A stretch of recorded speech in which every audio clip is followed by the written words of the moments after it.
Hello friends, कैसे हैं आप सब। मैं टैरो विजन विथ यूनिवर्स से उपासना आज के सेटिंग में आपका बहुत बहुत स्वागत करती हूँ। उम्मीद करती हूँ आप सब खुश होंगे, पॉजिटिव होंगे, अपनी पॉजिटिविटी अपने सराउंडिंग में फैला रहे होंगे। फ्रेंड्स, जैसा कि आप जानते हैं जनरल कलेक्टिव रीडिंग होती है। हो सकता है कुछ एनर्जी आपसे रेजोनेट करे, कुछ एनर्जी आपसे रेजोनेट ना करे। तो जितनी चीज़ें आपसे रेजोनेट होंगी उसको खुद के लिए रख लीजिएगा, बाकी चीज़ों को दूसरों के लिए जाने दीजिए। आज की रीडिंग का डाउनलोड है कि एक गैदरिंग होने वाली है। ऑल्दो उस गैदरिंग में आपको नहीं जाना है, आपको मना किया गया है, मगर फिर भी अगर आप किसी तरीके से उस गैदरिंग में पहुंचते हैं तो आपको मैं इतना बता दूं कि आपको वहां अपनी ज़बान कंट्रोल करनी होगी, बड़ बोलापन नहीं करना होगा।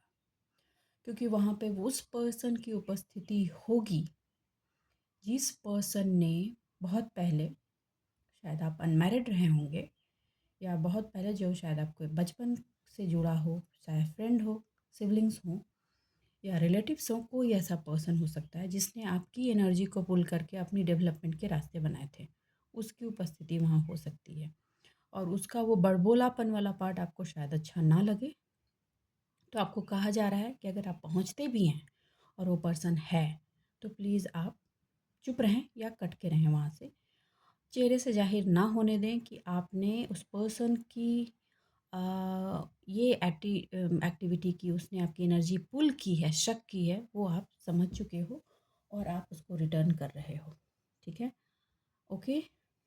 आप थोड़ा पेशेंस रखिए क्योंकि अब घड़ा उसका उस पार्ट का भी भरने वाला है, तो धीरे धीरे चीज़ें उसमें निकल कर आएंगी। क्योंकि वो पर्सन अगेन नेक्स्ट स्टेप ले सकता है आपकी तरफ अगेन। आप ऑलरेडी उस पार्ट की एनर्जी से खाली हो, तो आपको उसके सानिध्य में नहीं जाना है। बहुत अच्छे रिलेशंस रहे हैं पास्ट में आपके, लेकिन आपको कभी ये क्लियर ही नहीं होने दिया गया कि वो पर्सन एक्चुअली आपके नज़दीक रहकर आपकी एनर्जी की पुलिंग कर रहा था या कर रही थी। तो आप इससे अलर्ट रहें। चीज़ किससे रिलेटेड हो रही है ये एनर्जी, आपको शायद ये पता है कि वो पर्सन कौन है। प्लीज़ कमेंट बॉक्स में आके बताएं। उसके साथ जो रिश्ता है आप वो लिख सकते हैं। अगर सिस्टर है तो सिस्टर, कज़न है तो कज़न, कज़न ब्रदर है कज़न ब्रदर। ठीक है, इस तरह से फ्रेंड है तो फ्रेंड आकर लिख सकते हैं, क्योंकि यू नो दैट अब आपको आपकी इतनी समझ हो चुकी है कि आप इस बात को क्लियरिफाई कर सके कि वो पर्सन कौन है। ओके, उसकी वजह से भी आपकी एनर्जी में अप डाउन्स हुए हैं। सिर्फ आसपास के सराउंडिंग ही नहीं है, मतलब आपके डेवलपमेंट में शुरू से उसकी नज़र रही है। ठीक है, अब आ जाते हैं। देखिए, मुझे कहना नहीं चाहिए, लेकिन आपके रिलेशन में भी कुछ ऐसे लोग शुरू से ही रहे हैं जो आपकी एनर्जी का फ़ायदा उठाते रहे हैं और आप बहुत लापरवाह रहे हो। इंसान रहता है, इंसान को पता नहीं है, लेकिन अब आपको पता है। एक ऐसे एक्चुअली आपके सराउंडिंग में 5-6 लोग हैं, लेकिन एक वो जो पर्सन है उसने बहुत ज़्यादा ही फ़ायदा उठाया। फ़ायदा तो बहुतों ने उठाया, लेकिन उस पर्सन ने सबसे ज़्यादा उठाया। तो आपको कहा जा रहा है कि आप एक्चुअली, आपको वहाँ नहीं जाने की स्ट्रेटजी डिवाइन की बनाई जा चुकी है, लेकिन फिर भी अगर आप पहुँच जाते हैं तो मैं आपको कहूँगी वार्निंग की तरह कि आप कट ऑफ करके रहें। ओके, 24 घंटा 48 घंटे की बात है, उस चीज़ से आप करके बाहर निकल आएंगे। ठीक है, किसकी वार्निंग है प्लीज़ बताएं। देखिए, उस पर्सन की उपस्थिति की वजह से आपको थोड़ा सा डाउनफॉल के सिचुएशन में हो पहुंच सकते हैं। आप उस पर्सन जब आपके आसपास होगा ना, तो आप बहुत ऐसा डिग्रेड सा फील करेंगे। आपको लग रहा है कि लॉस हो रहा है, बहुत सारी चीज़ें लॉस लॉस सी दिखेंगी, लेकिन जैसे ही आप उस एनर्जी से बाहर आएंगे चीज़ें नॉर्मल हो जाएंगी। ओके, ठीक है। चलिए अब एनर्जी चेक करते हैं। आपकी एनर्जी मैं ज़रूर चेक करूँगी, क्योंकि आपकी एनर्जी का fluctuation every day something is happening हो रहा है। और आपकी एनर्जी में को ओ एक अब एक सर्टेन लेवल पे ले जाकर फिक्स करना है, तो उसके पहले ये अप डाउन की सिचुएशन थोड़ी सी चल रही है, तो आप उसके अकॉर्डिंग ही चीज़ों को लें। Okay, hey universe, hey divine, please मेरे व्यूवर्स को गाइड कीजिए। मेरे व्यूवर्स की एनर्जी क्या चल रही है, उसमें क्या क्या चेंजेज होंगे, प्लीज़ ये भी गाइड करें। कुछ लोगों की लाइफ में थर्ड पार्टी सिचुएशन की भी एनर्जी चल रही है और इमोशनल ट्रॉमेटिक सिचुएशन भी चल रही है। यार क्यों चल रही है, तो नहीं चलना चाहिए। सॉरी, मैं इतने कार्ड्स नहीं लूँगी। डिवाइन मैजिशियन,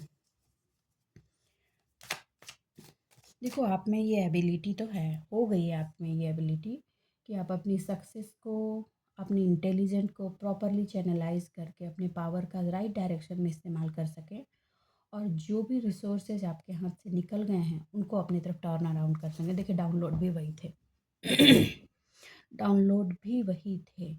अगर आपका किसी चीज़ पर कोई सवाल है तो उसका आंसर है यस।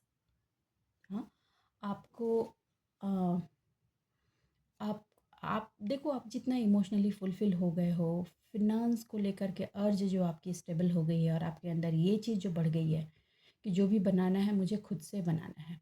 धीरे, धीरे, धीरे, धीरे ही आपकी गाड़ी चल रही है, लेकिन ओके, बीच-बीच में आप पेशेंस लूज़ कर जाते हो, मैं ये नहीं कहूँगी कि नहीं लूज़ करते हो, मगर फिर भी आपने चीज़ों की बैलेंसिंग अपने अंदर की है। सबसे बड़ी चीज़ है जो कंसंट्रेशन किया है अपने विल पावर को एक सही डायरेक्शन देने के लिए। आपको इस पे बने रहने के लिए कहा जा रही है। वो मोमेंटरी चीज़ें आएँगी और निकल जाएँगी। ओके? Universe, divine. हाँ, आपको अपने सेल्फ डाउट पे बिल्कुल नहीं जाना।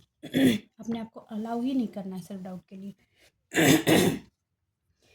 सिंपल सी बात है, आपको ऑप्शन ही नहीं है सेल्फ डाउट का।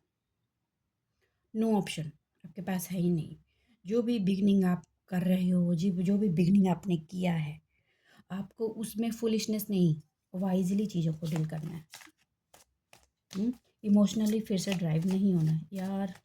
Control your emotions. इतना इमोशनल होना सही नहीं है। देखिए, इतना इमोशन करोगे तो कॉन्फ्लिक्ट ही आएगी और कुछ नहीं।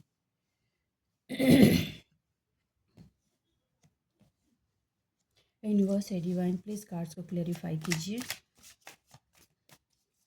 आज थोड़ा मैं रीडिंग अलग तरीके से ले रही हूँ, ऐसी मुझे इंट्यूशन हो रही है, शायद मैं ज़्यादा क्लैरिटी दे सकूँ आपको। ओके, मैंने बोला ना, आप थोड़े से फुलिशनेस वाली सिचुएशन पे। ओके, देखो, एक चीज़ यहाँ मैं क्लियर कर दूँ। पहले भी बताया, कल की भी रीडिंग में आया था, चीज़ें टर्न अराउंड हुई हैं, राइट। टेबल टर्न हो गया है। अब रिस्पॉन्सिबिलिटी जिसके जो करना है उसको लेना होगा, राइट। अगर आपने भी किसी चीज़ में इनिशिएट किया है तो आपको भी वो चीज़ लेना पड़ेगा। अब आपकी ट्रैवलिंग है, आपकी रेस की ट्रैवलिंग है, आपके एक फेज़ से दूसरे फेज़ की ट्रैवलिंग है। अपॉर्चुनिटीज़ की भी है, सक्सेस की भी है। अगर आपने पास में किसी की अपॉर्चुनिटी मारी है तो आपको उसको पे ऑफ करना पड़ेगा, ठीक है। आपके सक्सेस को किसी ने मारा है तो अब वो रिटर्निंग की बारी है।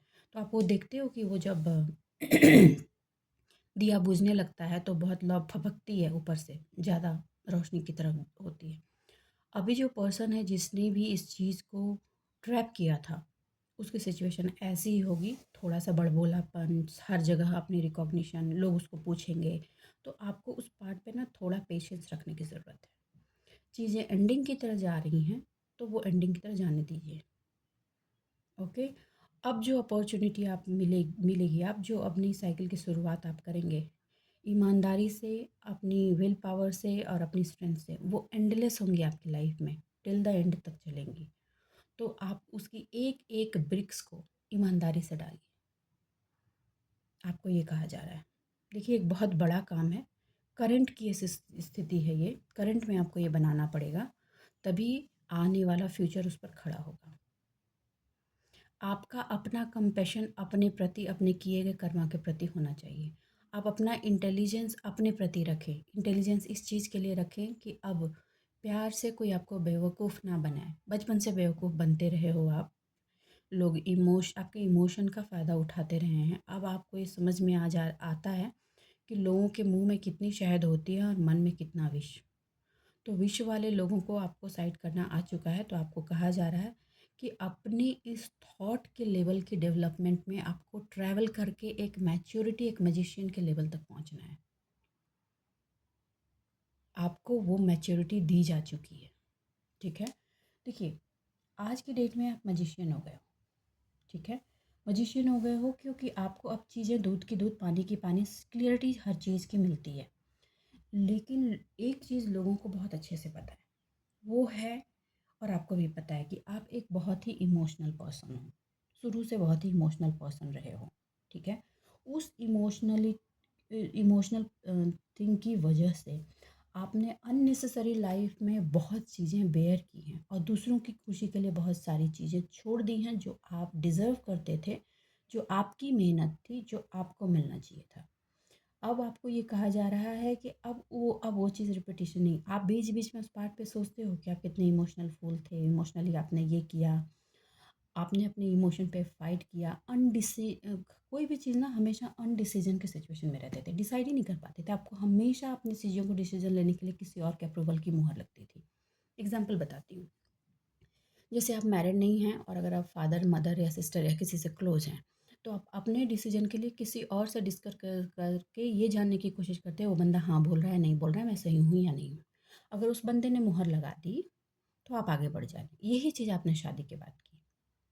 कुछ लोगों ने भी यही चीज़ शादी के बाद की। वो अपने पार्टनर के इमोशनली पार्टनर पे डिसीजन लेने के लिए डिपेंडेंट थे। अगर उन्होंने मुहर लगा दी तो आपको लगता था कि हाँ सही है।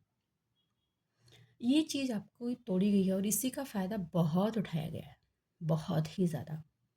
ठीक है। अब आप किस पॉइंट पे खड़े हो, क्योंकि आप अब कुछ भी डिसाइड करने से पहले अप डाउन लेफ्ट राइट सब देखते हो और सबसे ज़्यादा अपनी विजडम को अपना सारथी बनाते हो। तो उसकी वजह से अब आपको इस क्रॉस रोड पे नहीं खड़ा होना। अब ये पास्ट में जो चीज़ें आप कर चुके हो that is not going to be come again. वो तो रिटर्न नहीं होगा ना, वो तो हो चुकी है। अपनी एबिलिटी पर क्वेश्चन मार्क आप मत लगाओ। मैं फिर ये क्वेश्चन बात रिपीट कर रही हूँ। अपनी एबिलिटी पर पास्ट की गई गलती की वजह से क्वेश्चन मार्क मत लगाओ, क्योंकि आपने कोयले की खदान से अपनी एबिलिटी का हीरा निकाला है खोद कर अपनी ज़िंदगी से। समझ गया? तो जब अपनी ज़िंदगी का हीरा इस खदान से खोद के निकाला है तो अब उसको चमकाने की बारी है। मैं आई थिंक समझा पाई हूँ। तो आप इस एनर्जी पे आप मत जाइए। दूसरी चीज़, वार्निंग जो है, आपको कोई भी चीज़ इनोसेंट होकर के नहीं करना। करने से पहले ये नहीं सोचना कि आगे देखा जाएगा, नहीं। आप उसके पहले लेफ़्ट, राइट, अप, डाउन की सारी ये नॉलेज कलेक्ट करोगे। रिस्क लोगे लेकिन बिना नॉलेज कलेक्ट किए नहीं लोगे। ठीक है? देखो मैं मानती हूँ कि होता वही है जो ऊपर वाला चाहता है, मगर आपको भी अपनी ज़िम्मेदारी पूरी करनी है। वन साइडेड फ़ेथ पे नहीं चलना। मुझे तो फ़ेथ है, मैं तो मुझे ऊपर वाला बचा लेगा, सामने कुआँ दिख रहा है फिर भी बचा लेगा, कैसे बचा लेगा? राइट? ये आपको देखना है। ओके? अब आप आसमान देखकर चल रहे हो, समझ ही नहीं आ रहा है कि आगे का पाथ कहाँ किस चीज़ को लीड कर रहा है। देखिए, आप एक पॉजिटिव एनर्जी हो, इतना जानो। और पॉजिटिव एनर्जी हो और बहुत क्लीन एनर्जी हो तो नेगेटिव एनर्जी आपकी तरफ बहुत ज़्यादा अट्रैक्ट होती है। तो आपको हर मोमेंट नेगेटिव एनर्जी को पहचानना है और उसको रिमूव करते हुए आगे बढ़ना है।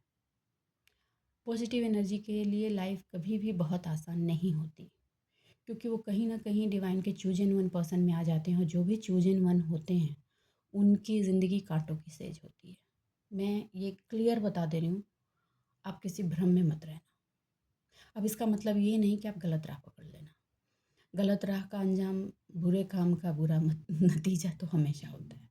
तो जि जिस चीज़ में अपनी सोल को आपने इतना रिफ़ाइन करके यहाँ देखो, जो बुरे भी कर रहे हैं ना उनको भी अपने आप को एक ना एक कहीं ना कहीं जाकर रिफ़ाइन करना होगा, चाहे इस जन्म में करें, नेक्स्ट में करें, नेक्स्ट में करें, जितने भी साइकिल लेकर करेंगे करना ही पड़ता है। आपने अगर इस चीज़ की कड़ी को अगर पूरा किया है और यहाँ तक पहुँचे हो तो आगे बढ़ाओ, अब रुको मत। ठीक है? बहुत मेहनत लगती है यार, कई कई जन्म लग जाते हैं। ओके? तो अब जो अपॉर्चुनिटी और आपने अपने पोटेंशियल को समझा है, अब उसको ये अल्हड़ता की वजह से डिस्ट्रॉय नहीं करना, बिल्कुल डिस्ट्रॉय नहीं करना और उसको राइट डायरेक्शन ले करके चलना है। देखिए, जो पेनफुल एंडिंग हो चुकी है वो हो चुकी है। उसके दर्द का एहसास अभी भी दिलो दिमाग में है आपके, और उस एहसास की वजह से आपको ना एक नफ़रत तो मैं नहीं कहूँगी कि नफ़रत है, मगर नो की एनर्जी बना रखी है। आप ना उस पार्ट में किसी की एंट्री ही नहीं होने दे रहे हो, किसी भी चीज़ की। आपको कहा जा रहा है कि ये भी एक तरह की नेगेटिव एनर्जी की तरह काम कर रही है आपके लिए, तो आप उसको रिलीज़ कर दो। आपको आपको मैजिशियन की एनर्जी दी गई है तो मैजिशियन की तरह सोचो। जो पेन मिला उसी पेन ने आपको सिखाया कि चीज़ें जब ख़त्म होती हैं तो न्यू बिगिनिंग कैसे होती है और क्या-क्या चीज़ें रखनी चाहिए, क्योंकि अगर आप एक पॉजिटिव एनर्जी हो तो नेगेटिविटी मधुमक्खी की तरह आपके अराउंड में नाचेगी। ठीक है? आप अपनी ग्रीफ़ को ना प्लीज़ रिलीज़ करें, क्योंकि वो ग्रीफ़ जो है ना वो आपको शॉकिंग लॉस दे रहा है इंटरनली। वो ज़ख्म जो है ना उसको भरने दीजिए, और वो ज़ख्म आप अपने सोल के लेवल में जो बैठ गई है ना उसको आहिस्ता-आहिस्ता बढ़ने दीजिए। पता है क्या हो रहा है? एग्ज़ाम्पल दे रही हूँ, आपको शायद समझ में आ जाए। अब कोई इंसान बहुत रोया है सालों, मतलब कि आत्मा से रोया है। इतनी डीप लेवल तक की उसकी चीटिंग हुई है। और रोना ऐसा नहीं कि देखो, उसको खंजर विजिबल रूप में नहीं मारे गए हैं, लेकिन उसको ये धोखे के खंजर इतने मारे गए हैं पीठ पर कि एक वक्त वो अपने पीठ पर उन खंजरों को महसूस करने लगा था। महसूस होता था कि उसके पीठ पे चारों तरफ खंजर लगे हैं। इस तरह की पीड़ा महसूस की है आपने। और अब उस तरह की पीड़ा को महसूस करने के बाद अगर मैं ये बोलती हूँ कि आप माफ़ कर दीजिए, तो बहुत लोगों को बहुत टाइम लग रहा है। देखो, टाइम लगता है, ऐसा नहीं है कि नहीं लगता, लेकिन आपको इसको की प्रैक्टिस में रखोगे ना तो ये रिलीज़ हो जाएगा। बहुतों ने इसको 80% रिलीज़ किया, लेकिन अभी भी 20% है। उनकी सिसकियों का दर्द इतना है कि वो ध्यान मेडिटेशन में बैठते हैं तो बीच बीच में सांसें सिसकियों की तरह चढ़ने लगती हैं। इस तरह के भी एहसास हैं उनमें। मैं मानती हूँ ये बहुत पेनफुल प्रोसेस था, लेकिन आपने इस चीज़ को पार किया है। आप यूं ही इस प्रैक्टिस में बने रहें, फॉरगिवनेस की प्रैक्टिस में। कुछ साल लगेंगे, लेकिन वो रिलीज़ हो जाएगा। ठीक है? यूनिवर्स है divine, please please night of pentacle को प्लीज़ क्लेरिफाई कीजिए। हे डिवाइन, नाइट ऑफ पेंटिकल को क्लेरिफाई कीजिए।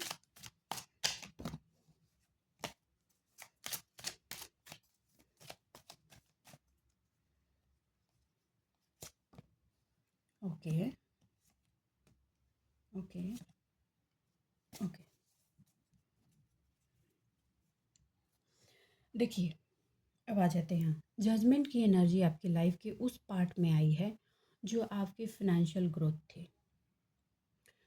देखो, आप शुरू से एनर्जेटिक की पर्सन रहे हो, आप जहाँ भी रहे हो आपको कभी भी फिनांस की, मैं ये नहीं कहूँगी कि बाढ़ रही है, मगर आपको ज़िंदगी की सारी ज़रूरतें, मान, प्रतिष्ठा, धन सब कुछ मिला है। डिवाइन ने आपको देकर के ही पैदा किया है। उस चीज़ को छीनने की कोशिश की गई है, मैं इससे इनकार नहीं करूँगी, क्योंकि ये क्लियर है।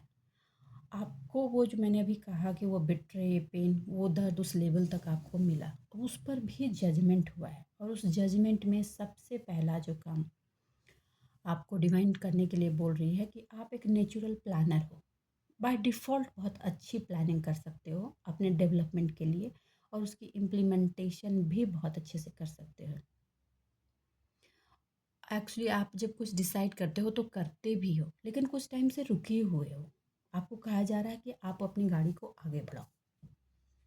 जिन चीज़ों को आप छोड़ कर चले आए हो वो आपके लाइफ की अननेसेसरी हार्डशिप थी। वो बिल्कुल ऐसा था कि जैसे पूरे सेब के टुकड़े में रखा हुआ एक सड़ा हुआ सेब, आपको उस सेब को निकाल कर फेंकना ही था, नहीं तो पूरा का पूरा टुकड़ा सड़ जाता।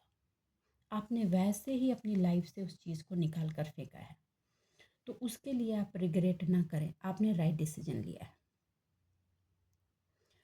और रही बात, आप बिल्कुल ना सोचें, कुछ लोग हैं जो आपको लेकर बहुत प्रोटेक्टिव और डिफेंसिव हैं, और वो कवर के अंदर रह के आपको प्रोटेक्शन की एनर्जी हमेशा देते हैं। तो आप किसी को भी कोई ब्लेम ना लगाएं, ना लगाएं। एक वक्त था कि वो आपको सपोर्ट नहीं कर पाए थे, दैट्स ओवर।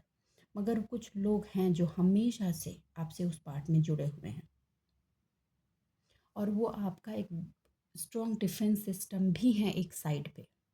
उस डिफेंस सिस्टम को आप एज इट इज़ बनाए रहने दें। जिसने भी आपकी लाइफ में ये टारगेट किया था और आपको ऐसी सिचुएशन में डाला था कि आप हार्डशिप बहुत लंबा टाइम से फेस किए, 5 साल तो ऐसे थे कि लाइक जहन्नुम की ज़िंदगी थी। ओके, तो उस हार्डशिप की वजह से आपका ट्रस्ट का जो लेवल है ना वो कम्प्लीटली चकनाचूर हो गया है। आप कई बार अपने आप को खाली हाथ महसूस करते हो। आपको कहा जा रहा है कि ये जो फिनेंस का पार्ट है उसमें तो आपको चिंता करने की ज़रूरत नहीं है। देखो, आप जहाँ से वॉक अवे हुए वहाँ पे आपने बहुत फिनांस को छोड़ा है, और एक्चुअली वो जो लोग हैं उनको इस बात का भ्रम है कि अगर उनके पास फिनांस है तो लोग उनके पीछे आगे पीछे नाचेंगे, लेकिन आपने ये भ्रम सामने से तोड़ा है और तोड़कर आप आगे बढ़े हो। तो अभी आपको जो कहा जा रहा है वो ये कि आप तो पहले अपने डिफेंस के लिए चिंता ना करें। आपने जब से अपनी स्पिरिचुअलिटी को अपना सारथी बनाया है, तब से आपके सराउंडिंग में चीज़ें डे बाय डे क्लियर हो रही हैं और सुधर रही हैं। एक वार्निंग बता दूँ, घबराओ मत। आप बोलोगे कि मैम आज आप तो हर स्टेप पर ही कुछ न कुछ वार्निंग बता रही हो, इन चीज़ें निकल रही हैं तो मुझे कहना पड़ेगा। कुछ झटके हल्के से आपको लग सकते हैं। ऑल्दो ये आपकी इमेजिनेशन में है, आपका सेंस कहीं न कहीं इस चीज़ को बता रहा है कि ऐसी चीज़ें हैं, बट अब उसके रिवीलिंग का वक़्त आ रहा है। कुछ की लाइफ़ में तो रिवील, थोड़ा पार्ट रिवील हुआ है और बड़ा पार्ट रिवील होगा। ओके? मगर आपको उससे आप कोई फ़र्क आपको नहीं पड़ेगा, मतलब 1-2 दिन के लिए थोड़ा-सा सैडनेस की सिचुएशन रहेगी, बट दैट इज़ ऑलराइट, ठीक है? आप वहाँ किसी को ब्लेम ना करें, कोई ब्लेमिंग नहीं करनी है आपको किसी को, ठीक है? आपको अपनी जगह पे रहना है, अपना काम करते जाना है, ठीक है? आपका फ़ोकस अपने पर्सनल ग्रोथ पर है और आपका फ़ोकस अपने ही पर्सनल ग्रोथ पे रहना चाहिए। कुछ विज़न की क्लैरिटी के लिए ये चीज़ें पॉप अप होके खुलेंगी, ठीक है? कुछ लोग आपकी तरफ भी आएंगे जो उनको लगेगा कि आपका पर्पस और उनका पर्पस कॉमन है, कॉमन गोल को लेकर के आपके टुवर्ड्स वो रीच आउट करने की कोशिश कर सकते हैं, तो आप उनको एक सर्टेन लेवल तक रीच आउट करने दें, ठीक है? लेकिन आपकी क्या प्लानिंग है ये आप उनको रिवील नहीं करेंगे, आपका क्या मैनिफेस्टेशन है आप ये रिवील नहीं करेंगे, और सपोर्ट आपको डिवाइन से ही मिलेगा। क्योंकि फिर अगर आपने डिपेंडेंसी बनाई तो डिपेंडेंसी आपको प्रॉब्लम क्रिएट करेगी ही कहे करेगी। देखिए, आप एक नेचुरल बॉर्न लीडर हो और आपको लीडरशिप अपने लाइफ का करना है सबसे पहले। आप अपने लाइफ का लीडरशिप किसी और के हाथ ट्रांसफ़र नहीं करोगे, और आपने ये जब जब किया है तब तब आप मिसगाइड हुए हो लाइफ में। तो ये आप इतना जान लो, जब जब आप अपने लाइफ का लीडरशिप पोजीशन किसी और के हाथ ट्रांसफ़र करोगे, प्रॉब्लम चालू हो जाएंगी। आपको पता है, मैं शुगर कोटेड चीज़ नहीं बोलती, हमेशा ये अच्छा हो जाएगा वो अच्छा हो जाएगा नहीं। हर काम का आ, दो ऑप्शंस होता है, आपने कहाँ इनपुट डाला है। अगर वो डायरेक्शन सही है, सिचुएशन सही है तो पॉजिटिव रिजल्ट आएंगे, अगर डायरेक्शन गलत है, लोग गलत है, एनर्जी गलत है तो नेगेटिव रिजल्ट आएंगे। It's very very clear. और आप ये बिल्कुल मत कहिएगा मुझे कि मुझे समझ नहीं आया। आपका इनर सेंस हमेशा आपको बताता है कि क्या सही है और क्या गलत, लेकिन आप जब उसको झुठला देते हो तो फंस जाते हो। ओके।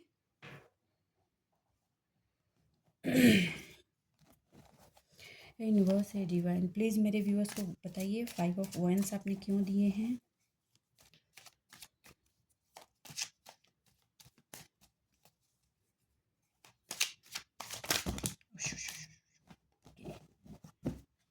ओके,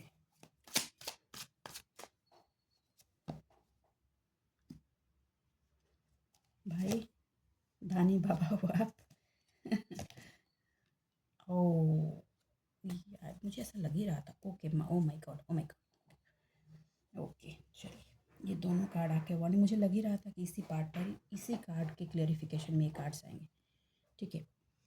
देखिए, आपने क्लासेस वेयर किए हैं, ओके। आपने अपने पर्सनालिटी पर कमेंट्स भी बहुत बेयर किए हैं। आपको डिप्रेशन की एनर्जी में दिया गया, आपको लोगों ने ईगोइस्ट भी बोला है, ये भी बोला है कि आप बहुत घमंडी हो। भैया, बिना दिखाए घमंड, आपने ये चीज़ भी बर्दाश्त की है, ठीक है। आपने लोगों को, जिनको बहुत ज़्यादा प्रिविलेज दिया है ना, उन्हीं लोगों ने आपको ये टैग लगाया है, ठीक है। आपने हर जगह देखा है कि वो सामने से मुँह में राम बगल में छुरी वाली स्थिति में वो लोग रहे हैं। हमेशा बोलते थे दे आर कोऑपरेटिंग, लेकिन दे नेवर कोऑपरेटेड। उन लोगों ने आपकी लाइफ में थर्ड पार्टी का रोल प्ले किया है। ये फैमिली भी हो सकती है, कोई फ्रेंड्स, सिबलिंग, कज़न, कुछ भी, ठीक है। कुछ तो एकदम क्लियर है, बता दूँ, इन लॉज की एनर्जी यहाँ क्लियर है। फिर आपकी सिस्टर इन लॉ की एनर्जी यहाँ बहुत क्लियर है। They also played, okay. अ, ये क्यों हुआ? मैं एक बात बताऊँ, आप शुरू से पहले ही क्लैरिटी मैंने आपको दी है कि आपकी एनर्जी में शुरू से रहा कि आप ना एक वेल्दी पर्सन रहे हो, माइंड, बॉडी, सोल से, ठीक है? एक जो पर्सन वेल्दी होता है ना, वो गिवर की एनर्जी में रहता है। आपके मन में ये 3-5 की एनर्जी थी ही नहीं, और आपको जितनी ज़रूरत होती, आप बहुत ज़्यादा लैविश नहीं थे, बहुत ज़्यादा ओवर खर्चा करने वाले, बैलेंस वाले पर्सन शुरू से रहे हो। ये चीज़ें बहुतों को बर्दाश्त नहीं होती थी। और दूसरी बात क्या है कि आप हर चीज़ को बनाने में विश्वास रखते हो। कोई आपको उठा कर दे दे, आपका मन संतुष्ट उस पे नहीं होता। इन सारी एनर्जी को देख करके उन लोगों को जलन, ईर्ष्या, द्वेष से वो भर गए थे। आप ना हर चीज़ बनाना जानते हो, are a creator of everything in your life. अगर आपको लग्जरी चाहिए तो आप मेहनत करोगे, काम करोगे, फिर उसको खड़ा करोगे। फाइनेंशियल इंडिपेंडेंस चाहिए तो आप मेहनत करना चाह रहे थे। आपके अंदर जो एक क्रिएटिविटी वाली एनर्जी थी ना, उस क्रिएटिविटी वाली एनर्जी ने उनके दिमाग में भूचाल बना दिया था। आप तो ऐसी चीज़ें हो कि ग्लास टूट जाए, चेयर टूट जाए, तो उसकी लकड़ियों को कैसे इस्तेमाल करना है, उसमें से भी नया कुछ बना लोगे। ये इस लेवल तक की क्रिएटिविटी है आपके अंदर। कहीं से पैकिंग का बॉक्स आ रहा है, उस बॉक्स से क्या बनाना है ये भी आपको पता है। जिस पर्सन में इतनी क्रिएटिविटी हो जाए, लाइफ को इस तरह से क्रिएट करने की एनर्जी हो, उस चीज़ को देखकर उनको तो लगा भैया ये तो लाइक मेरी तो उपस्थिति पे ही क्वेश्चन मार्क लग जाएंगे, क्योंकि लोग पैसे वो दिखा करके, झूठ को बोल करके, वातावरण क्रिएट करके मैंने अपनी जय जयकार लोगों से करवाई है, वो तो मेरी इसकी प्योरिटी के सामने ख़त्म हो जाएगी। ये चीज़ें हुई थी, आपकी प्योरिटी ने उनको एकदम हिला दिया था। वहाँ से उन्होंने आपकी लाइफ में थर्ड पार्टी रोल प्ले किया और आपकी लाइफ में टावर सिचुएशन को लंबे समय तक इस्टेब्लिश कर दिया। उन्हें भी बहुत टाइम लगा है कि 16 साल की प्लानिंग, ठीक है, और बहुत कुछ, लाइक आप ना पिछले 9 ईयर्स से कंटिन्यूअस जिस भी काम में हाथ डाल रहे हैं, वो काम रुक जा रहा है। थोड़े दिन बढ़ता है, रुक जाता है, कुछ और करते हैं, रुक जाता है। जिस भी कोशिश करते हैं, जिस भी चाहे रिलेशन हो, फिनांस हो, काम हो, आपके हर काम में एक ब्लॉकेजेज आपको हमेशा दिखे हैं। मैं मान ये एकदम रिलेट करेगी, कमेंट बॉक्स में आके बताएं ये चीज़। आपको समझ में ही नहीं आ रहा था कि ऐसा क्या गुनाह किया है कि इतनी पापों की सज़ा भुगत रहे हो। एक्चुअली पापों की सज़ा आप अपने कर्मों की से ज़्यादा अपनी अच्छाई की भुगती है। ये जो नेगेटिव लोग थे ना, उनकी एनर्जी की वजह से आपने भुगती है। आपका लाइफ में अचानक मेहनत की, सब कुछ दिया, हो जाएगा, लास्ट में आपको सुनिए हुआ तो नहीं हुआ, बिना किसी गलती क्या पनिशमेंट वहाँ झेले। ऑल ऑफ सडन चीज़ें डिस्ट्रक्शन की तरफ हमेशा गई आपकी लाइफ में, चाहे वो रिलेशनशिप हो, फिनांस हो, कुछ भी। ये आपने बहुत लंबा झेला है। और देखो, ये जो थर्ड पार्टी है ना, इस थर्ड पार्टी का काम ही यही है। वो हमेशा ये काम करती है, और ये काम करने के लिए वो नेगेटिव एनर्जी का इस्तेमाल करती है।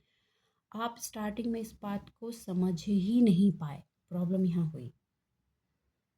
ठीक, एक चीज़ उन लोगों ने और देखा, सिचुएशन चाहे वो कितनी भी बिगाड़ दें आपकी, ठीक है, आपकी ज़रूरतें कहीं ना कहीं से पूरी हो जाती हैं। आपको किसी के सामने हाथ फैलाना नहीं पड़ता और चीज़ें अवेलेबल हो जाती हैं। वो आपके गीवर की एनर्जी से भी बहुत परेशान रहे, गीवर की एनर्जी, शेयरिंग के, आपने उनसे भी अपनी वेल्थ शेयर की है, पता है। आपने इग्नोर बहुत किया है, और उन्होंने उस इग्नोरेंस का फ़ायदा भी बहुत उठाया। आप ही के साथ रहकर आपके ही गले काटे हैं, लेकिन फिर भी आप तो क्रिएटर हो, बाय बर्थ क्रिएटर हो, आपको कौन रोक सकता है। फिर भी आप कछुए की चाल में चलते रहे, टूटी चीज़ों को जोड़ते रहे, क्रिएट करते रहे, आगे बढ़ते रहे। अपने आप को टूटने नहीं दिया, लेकिन हाँ, एक जगह पे आकर टूटे। और जब आप वहाँ टूटे, वहाँ आपने डिवाइन से सपोर्ट मांगा कि अब आप देख लो, मुझसे नहीं होता। जब ये स्टेटमेंट आपने रिलीज़ की अपने मुंह से, वहाँ डिवाइन ने अपने चक्र चला दिए, और वहाँ से आपके अंदर मैजिशियन की एनर्जी को बढ़ाना शुरू किया। और उससे बढ़ते बढ़ते सिचुएशन ये है कि आज आप एक मैजिशियन के रूप में खड़े हो। आज आपको हर चीज़, हर किसी के ज़बान से निकले हुए शब्द में क्या सच है, क्या गलत है, कितना फ़ायदा उठाना चाहते हैं, कितना सहयोग करना चाहते हैं, इसकी कंप्लीट क्लियरिटी हो गई है। बाय गॉड, क्या है अब, देखो वो जो पर्सन है वो हमेशा थर्ड पार्टी रोल प्ले करेंगे, क्योंकि उनकी उनकी उनकी मिट्टी ऐसी है। मैं आज क्लियर बोल दूँ, मिट्टी ही ऐसी है। मैं दावे के साथ कह रही हूँ, आपको अगर डाउट है तो आप फाइंड आउट करके देख लें। जो भी person third party role play कर रहा है या कर रही है, उसके मदर या फादर में भी कोई ना कोई इसी तरह का पर्सन होगा, नेगेटिव वाला, पक्का। ये मिट्टी वहाँ से आ रही है। अगर उसके आगे की चेन में जाओगे तो उसके आगे की चेन में भी है। किसी लोगों को ये बहुत इल्ज़ाम लग सकता है, बट लेकिन आप फाइंड आउट करके देख लो, ये लॉन्ग रन से उस लीगेसी को फॉलो कर रहा है या रही है, और वो आप तक पहुँचा है। तो आप पहले तो ये दिमाग में रखना छोड़ दो कि पर्सन सुधर जाएगा। नहीं, सुधारने में मत लगो। किसी को सुधारना है तो खुद को सुधारना। खुद सुधारना क्या है?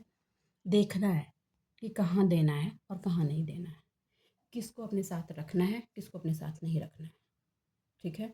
वो कल वाली चीज़ जैसा मैंने बताया था। हुँ? आप अच्छे हैं या बुरे, इससे मतलब नहीं है। कोई अच्छा कोई बुरा नहीं होता। आपको ये देखना है कि आप कितने इंटेलिजेंट हैं कि कहाँ आपको देना है और कहाँ आपको नहीं देना है। इस पर चाहिए। ठीक? क्योंकि अगर आपने इस चीज़ को छोड़ा तो टावर्स की सिचुएशन आप ऑलरेडी बेयर कर चुके हो, फिर बेयर करोगे। ठीक है? आपकी ग्रोथ की तो उन लोगों ने बैंड बजा दी थी। अब कछुए की चाल से चलते हुए आपने इन सारे कॉन्फ्लिक्ट को उनकी तरफ रिटर्न मार दिया है।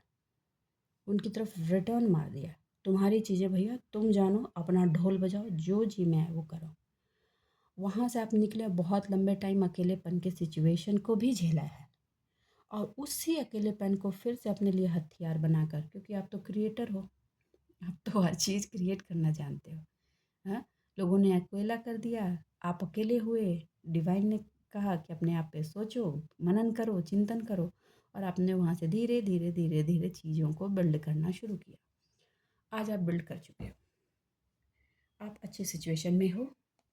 फिनांस बहुत ज़्यादा नहीं है, बहुत कम भी नहीं है, लेकिन आप जो मेंटल पीस में हो, इसको पाने में आपको 9 इयर्स लग गए हैं, और आपको ये कहा जा रहा है कि ये कंटिन्यू होगा। आपको अपनी इसी एनर्जी में रहना है। ओके, चलो, हे यूनिवर्स, हे डिवाइन, प्लीज़ बताएं ये पेज अब कब से क्यों आया है। आपकी क्रिएटिविटी आपको वो अपॉर्चुनिटी देने वाली है जो आपको, मुझे ऐसा है, अब काट ले लूँ फिर बताती हूँ। ओके, ओ ओ ओ सी, ओके। ओके, चलो, ओके। देखिए, bottom of the deck, king of pentacles. King of pentacles, नज़र फिनांस पे। इमोशन चाहिए, अपॉर्चुनिटी आएंगी, और उस अपॉर्चुनिटी से आप जुड़ेंगे भी, लेकिन अब आपको, जैसा कि मैंने पहले भी बताया, कि उनको जगह नहीं देनी। मैजिशियन है आप, देंगे नहीं, लेकिन आपके इमोशन का फ़ायदा फिर से उठाने की कोशिश करेंगे, क्योंकि आपके चेंजेस को वो एक्सेप्ट नहीं करना चाहते। तो उनकी ये उनकी प्रॉब्लम है। You don't need to worry about that. Okay, आपको कहा जा रहा है कि जो भी क्रिएट करोगे ना, वो बहुत ही अच्छा होगा, तो उसको इन्जॉय करना। और एक्साइटमेंट में ना मतलब ब्लास्ट मत हो जाना किसी के सामने, उसको कंट्रोल करो। ओके, और आप एक हमेशा ध्यान रखना एक चीज़, कि अपॉर्चुनिटी जो आ रही है वो सिर्फ आप ही की नहीं है, और भी लोग हैं जो उस अपॉर्चुनिटी को लेने के लिए खड़े हैं। आपके सराउंडिंग में भी खड़े हैं। अगर आपने वो चीज़ किया ना, दूसरों को बताया, ये किया, तो वो लपक कर ले लेंगे, आपको साइड कर देंगे। ठीक है? सेल्फ डिसिप्लिन और कंट्रोल आपका बहुत बड़ा चीज़ होगा इस पार्ट में विक्ट्री लेने के लिए। अपने आप को जहाँ भी इन्वेस्ट करो, वाइजली इन्वेस्ट करो। एक्साइटमेंट में फटना मत, मैं फिर बोल रही हूँ। अपने आइडियाज़ को एग्जीक्यूट करने से पहले केयरफुली एक एक स्टेप को लिख करके प्लान कर लो, कि अभी ये करना है, फिर ये करेंगे, फिर ये करेंगे, फिर ये करेंगे। और साथ में दो दो ऑप्शंस लिखते जाना। अगर इसमें ये हुआ तो ऐसे जाएंगे, उसमें वो हुआ तो ऐसे जाएंगे, क्योंकि कुछ ना कुछ रेक्टिफाई करने की बीच बीच में ज़रूरत हमेशा पड़ती है। एक और चीज़, आप इमोशनल लॉसेस जो महसूस कर रहे हो ना, उसमें न्यू बिगनिंग की एनर्जी है। और वो न्यू बिगिनिंग की एनर्जी के साथ साथ आपको प्रोटेक्शन की भी एनर्जी है, तो वहाँ भी आप इंजॉय करोगे। ये आने वाले वक्त में सेलिब्रेशंस होंगे और आपका मन खुश होगा। मैं ये नहीं कह रही हूँ कि आप बहुत ज़्यादा पार्टी कर रहे हो, पार्टी से किसी को खुशी नहीं मिलती, आई नो दैट। आपके मन को सुकूनियत मिलने वाली है। और ये मत समझना कि ये मन की सुकूनियत ना आपको ऐसे ही मिल रही, पे ऑफ किया है आपने। और इस सुकूनियत आपकी लाइफ में बनी रहे, उसके लिए इन्वेस्टमेंट वाइजली करो, आइडियाज़ को प्रॉपरली इन्वेस्ट करो। ये बहुत ही ज़रूरी चीज़ है। कंटेनमेंट की सिचुएशन में हमेशा रहो और पीस को हमेशा प्रायोरिटी दो, क्योंकि ये चीज़ें अगर आपने बना के रखी तो ये हमेशा आपके दरवाजे खड़ी रहेगी। बहुत लंबा झेला है यार, अब जाने दो, अब तो ज़िंदगी खड़ी होने वाली है, अब खड़ी होगी। ठीक है। आ, ये जब चीज़ें आप बना के रखेंगे ना, तो कुछ ऐसे आपके एक्सप्रेशंस होंगे जो आपकी पर्सनालिटी को वेटेज दे देंगे, हर जगह बिना बोले वेटेज देंगे। तो बस आज के लिए इतना ही दोस्तों। उम्मीद करती हूँ मेरी सेटिंग्स आपको गाइडेंस मिली होगी। अगर मेरी सेटिंग्स आपको गाइडेंस मिली है तो प्लीज़ वीडियो को लाइक कीजिए, चैनल को सब्सक्राइब कीजिए, कमेंट ज़रूर करें। बहुत अच्छी रीडिंग आई है। I am also claiming this energy. और आपको लगता है कि आपको क्लेम करना चाहिए तो प्लीज़ क्लेम इट। चलिए, अपने जीवन में खुश रहिए, आबाद रहिए। मिलते हैं अगली रीडिंग में, तब तक के लिए बाय बाय।